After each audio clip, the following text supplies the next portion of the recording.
Alright, yo, what's going on, you guys? It's your boy 3 Stickity in this thing, baby, representing TKOG. And today I'm coming at you guys with an update on my branded DESPIA deck. I tailored it into more of like an actual branded DESPIA deck. This is just my favorite variant. I know there's just way too many ways to play this deck, and no matter which way, this deck is crazy. It's a really fun deck. It has such a high learning curve and a high ceiling.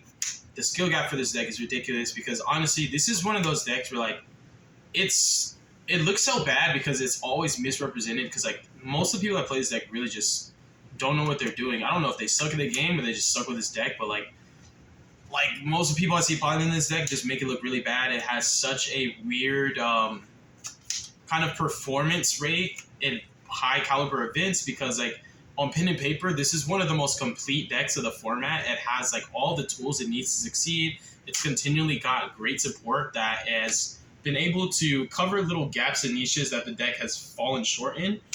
But at the same time, somehow, some way, it is always poorly performing all the time. Even though it's one of the scariest decks you can face. Unfortunately, the pilots have really made the deck look bad, and there's like a Chimera variant that's been doing really well. There is like a BYSTIal, like Dragon Synchro variant. What I am playing is like the funnest variant for me, the one that I love the most, which is actually a DESPIA-oriented variant with a integration of the BYSTIALs, because the BYSTIALs are just an integral part of this deck. It's hard to not say that Lubellion is not good in this deck. It's hard to say like that you shouldn't play that card in this deck because it solves so many problems. And then fundamentally, like I think that Lost as a card, the way it's designed, just should have never been printed. So I think when you can have more access to cards like that, it's crazy. If you like this kind of content, definitely consider subscribing to the channel. Leave a like if you liked the video. Leave a dislike if you didn't like the video. And if you want to support the channel even further, you can join the Discord, which is free, or sign up for the Patreon. Shout out to your boy. I'm trying to eat. So I think what we'll do, and the last time I played this variant, so I have messed with a lot of my decks. I have a lot of like duels I've recorded. I have not done a lot of profiles for a lot of my builds because I'm always feeling like dissatisfied. Like I have that perfectionist problem. But I have this particular variant and the one prior where I was playing more BYSTIALs. This one's first place undefeated, and then the other one I got third, but like I was X1. There's two X1s, one undefeated.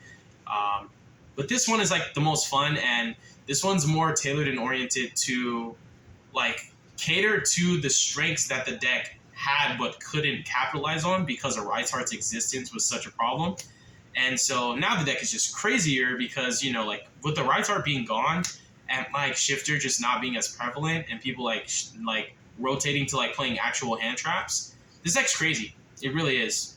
I specifically tailor my deck to always be able to beat Ash, so I've never had that problem. And yeah, I just want to show you guys, honestly. Let's go with the starters. This is, like I said, branded DESPIA, so it's definitely going to play like a lot more engine than you're used to. Most people just take Branded Fusion and Albaz and just run with it these days, but I like to play the core cards. I see the strengths and the weaknesses. I like the just like the dynamic applicability that where like you, in any scenario, your deck is able to outplay so many other decks, and then you have counterplay for counterplay. Like where your main deck feels like a side deck, I think it's nice, bro. It feels real nice. It's nice. I played 3 Albers. Alber's just crazy. He's one of my favorite cards.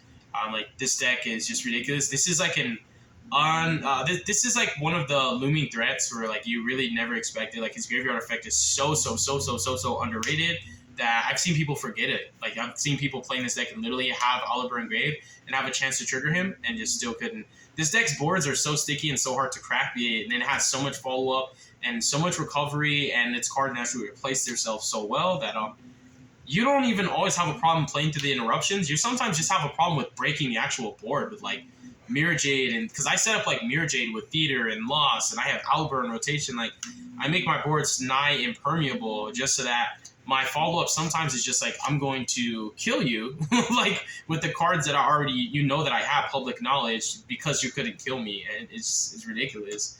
I have 2 copies of the Cartesia. I definitely have opted for 3 here and there. I go in and out. I've been rocking with 1 coin for a while. I have had scenarios come up where the second one did matter. However, I do only own 1, so whenever I like feel like I need to test with 2, I either proxy or borrow, but One right now has just been super solid. I've been very, very cautious and careful with how to utilize her, but this card is ridiculous. This is honestly the most powerful normal summon in the deck if your hand's already playable. But if you just need like desperate access to Branded Fusion, like Oliver's always superior. And then I do play one kit. I like that Lost can give me the same kind of follow up that my starters already have. Like, so the fact that Lost can get me like a card that can be anything I need it to be, which is ridiculous. I like you can go infinite with this deck off of kit as well. Especially with Quim. Before I used to do it off regained, but like this deck does have infinite follow up. You can recycle all your spells and traps and your entire main deck, and you can do the infinite retribution loop. I actually am the pioneer for that. Like I'm the guy that like came up with that. So you just literally like you can regain loop kit, which is one thing. You can Quim loop kit, which is another thing. But like you go kit for retribution, and you literally put retribution back into your deck because kit takes anything from anywhere and then puts one card back to your deck. So you can just kit retribution and then just always retribution to add back any spell or trap and then kit for the retribution over and over and over. So you have infinite retribution, which means you have infinite spell or trap follow up for any branded cards, and then you have infinite kit because of Quim and also regain. And that does matter. Decks get like matchups get really grindy. Like Pearly can be really grindy, Unchained can be really grindy, Labyrinth can be stupid grindy, honestly. So it does matter. And it is something to point out. If you didn't know, if you don't know, now you know. Then I played 3 copies of Fusion. I'm so adamant on playing around Ash with this deck that sometimes I literally have found myself with inboards where I actually forgot to search this card and activate it. And I've like fanned my grave and they're like, oh, that's good, but that's bad because like I want a tragedy for it. I want a retribution for Fusion. I don't want to search it. Like I just want to add it back. But this deck is actually crazy. Like my list is, I mean, I ain't gonna lie, bro. I'm just blessed. Like, my lists are always nice. You guys know that. I always have the videos and the performance to back it up. My accolades speak for themselves. But, like, when you play a branded deck where, like, you just don't even activate Fusion sometimes and you just win, I think it speaks for itself.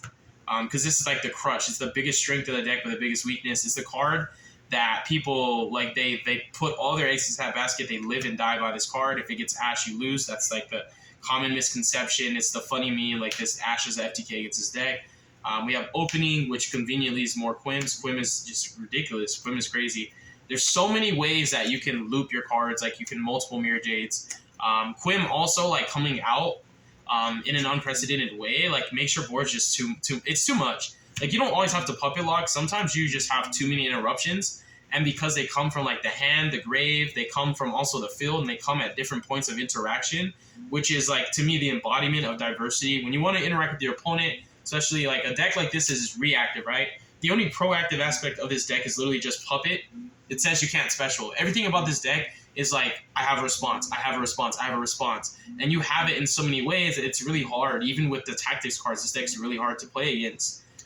It's easier, I think, to hand trap the branded Despia deck than it is to play through the established boards. This deck's biggest weakness, I think, in general, and when I've seen it, even when I perform with it, it's always like, preventing the board is the safest route when you approach this matchup than it is to trying to break the board, because the boards are just really just too much.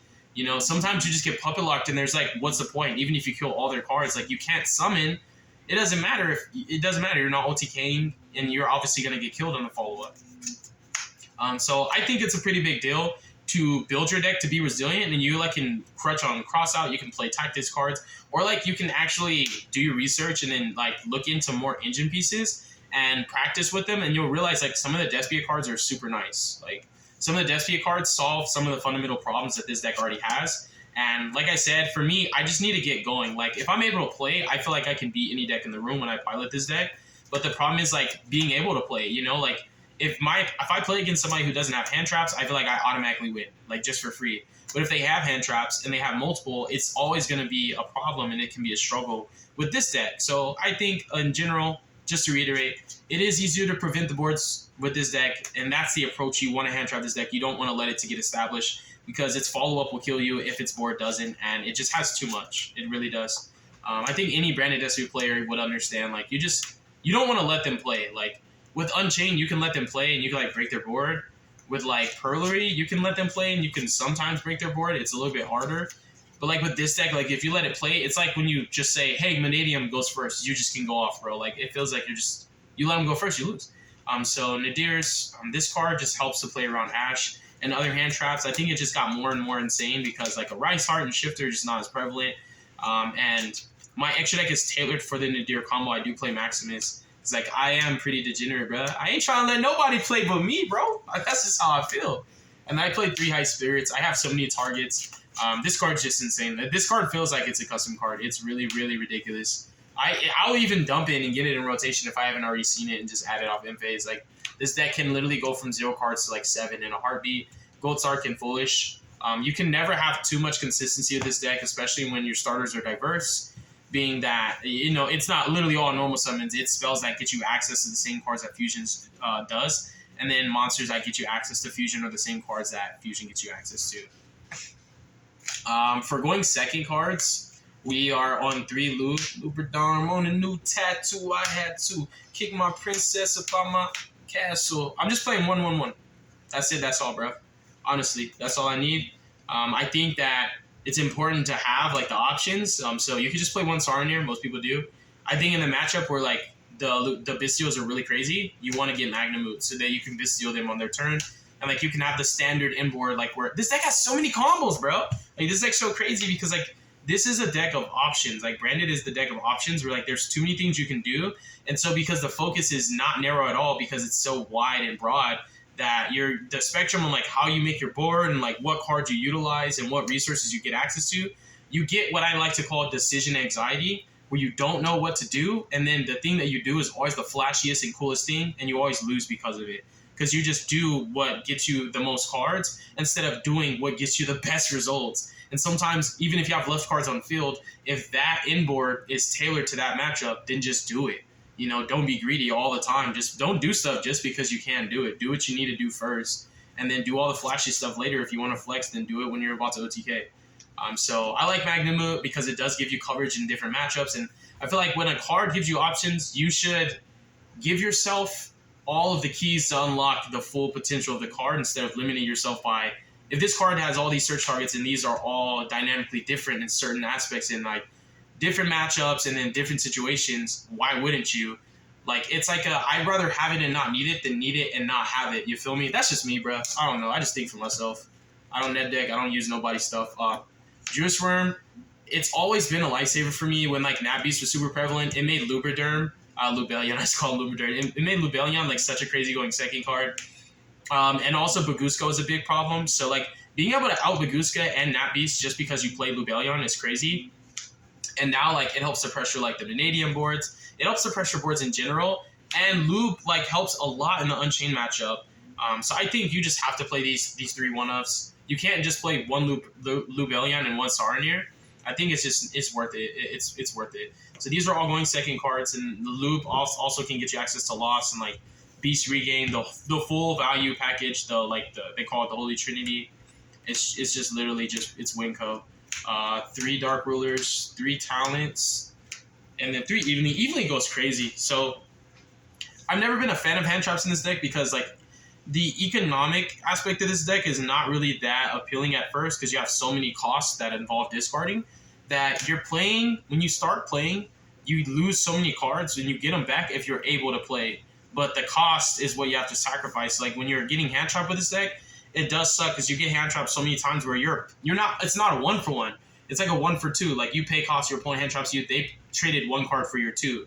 So like that's another reason why I don't really like hand traps with this deck. I'd rather play Equalizers and Blowouts, like a 1-card solve many problems, than hand trap my opponent twice and start my turn with like 4 cards and I discard for cost once, get hand trapped, and then I literally have like one other play that says discard for cost, and if I get hand trapped, I have nothing. So I think just economically, the deck is insane when it's able to play. It's the same thing. I'll sound like a broken record. If this deck is able to play, it's so crazy, but like the problem is getting the ball rolling. So yeah, I think that's always been my approach. Board breakers over hand traps in the Branded DESPIA deck specifically. It's my most successful approach, at least for me. Engine requirements, 3 Albaz, 2 Merc. Merc is insane. That's all I'm gonna say, bro. Like, yo, this card is nice. This card is nice. Like having Bystials and Merc and having like Albaz engraved and like the Rimbrum and the Cartesia like this deck has so many crazy lines. Like you don't have to.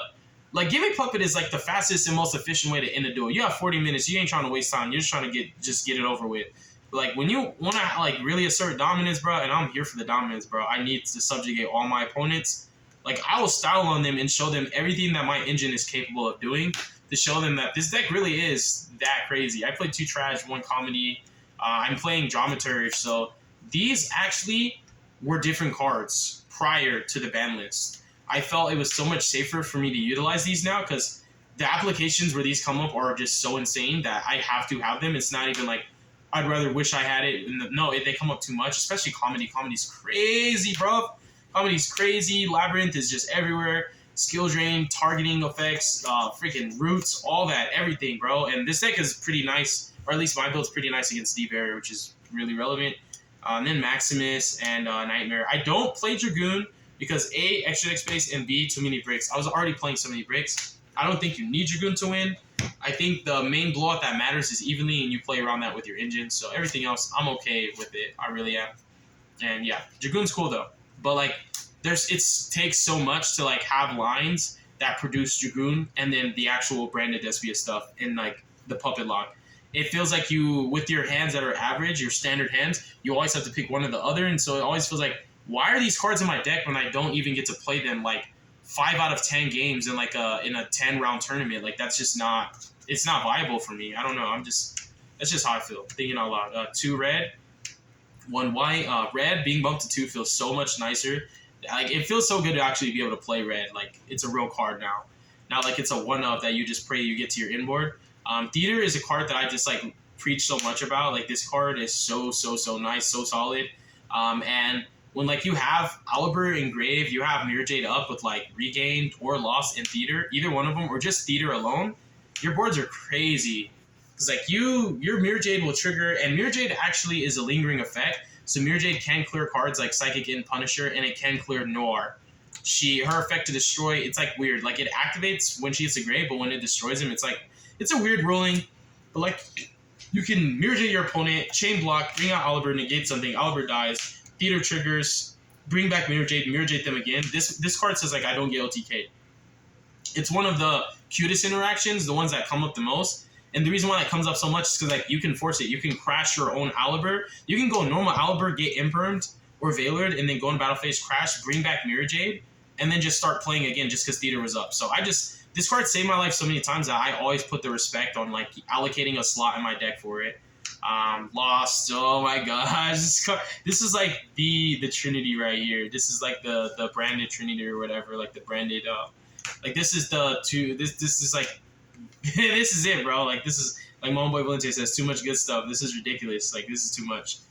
Regained is definitely. It feels so nice to finally be able to play these 2 cards again. I've tested with them, and honestly, I'm really happy to say like they do perform the way that I want them to. In the past, it was just so hard to like opt for this over others. But my list is able to access 3 to 4 branded spells or traps like in the combo. And I can literally just go Beast Regain off of just a Sarnair play and have, like, I always prioritize Lost and then, like, Branded Red or one of the traps. Like, sometimes I don't Retribution Grave. I actually just set Retribution because I think, like, Retribution can be super crazy in, like, the Pearly and the Unchained matchup and in the freaking Labyrinth match. Like, this card's just always good, honestly. It's always solid. It's the DDD XYZ as a counter trap, and it's stupid follow-up. And then Banishment is too nice this format. There's too many ways like where just Banishment is just super free. And then my favorite thing about it is just being a reborn, honestly. Extra deck, double Mirror Jade. She's still Queen Mommy. And then 2 Gonganos. This card is just ridiculous. You have to play 2. Honestly, immediately burn it. 2 copies of Albion. This card. Why? Why does it exist? I don't know. Because they knew they were going to hit Expulsion and they still wanted us to puppet lock people. I love Rimbrum. It sucks that I play so many matchups where he's not that great, but it's so satisfying to be able to resolve him on field and then like fuse him off with Cartesia and then get his graveyard effect too. That's one of like the most, like honestly, it's one of the most gratifying feelings in this deck is like to use his on field effect and then like Cartesia, and like he produces the Magnamote line where like if you play a deck like Dragon League, and you establish full inboard follow-up, and like do the combo with Rinbrom, you get Magnum plus like a Druid Swarm with Beast Up. Like they lose to just that alone is enough for Dragon Link to just lose. Drago's Apilia, especially like for the Cartesia lines, like this card matters. Lubellion, Tentaclad for the Pearly matchup. You can make this card unaffected by Noor and make it bigger than Noor, but like the problem is always like their spells come back, which is ridiculous. So like even in the Pearly matchup when I go second, I never side out Puppet. Because like if I out Noor, I want to make sure that I invalidate all their follow-up just by puppet locking them on their standby. Sprint, Chimera's crazy. Sprint's nice because it does out Floodgates. It interacts with back row, which aside of Chimera and Sprint, this deck doesn't really have like a clear, concise way of like navigating through back rows without just baiting them, you know. But to be able to like systematically pick them apart, those two parts are valuable, so it's hard to cut them. Mommy Lulu. And then the Tri-Brigade, this is like just for the Nadir combo. I'm sure a lot of you guys know it. If you don't, you can ask for it in a request in the comment section. But yeah, that's my deck profile for Branded Despia this format. Yes, I know you can play Chimera. Like, you can play so many ways. That's what's also cool about this deck is you can play it so many ways. And there's not really a right or wrong way. It's like whatever works the most efficiently for you. You know, that's what meta is. META is just literally most efficient tactic available. And then what you're comfortable with. I just like to have fun, and this is the most fun variant. And it's a game. So I play to have fun. I just happen to win because I'm good. But peace. Deuces is wild, yo.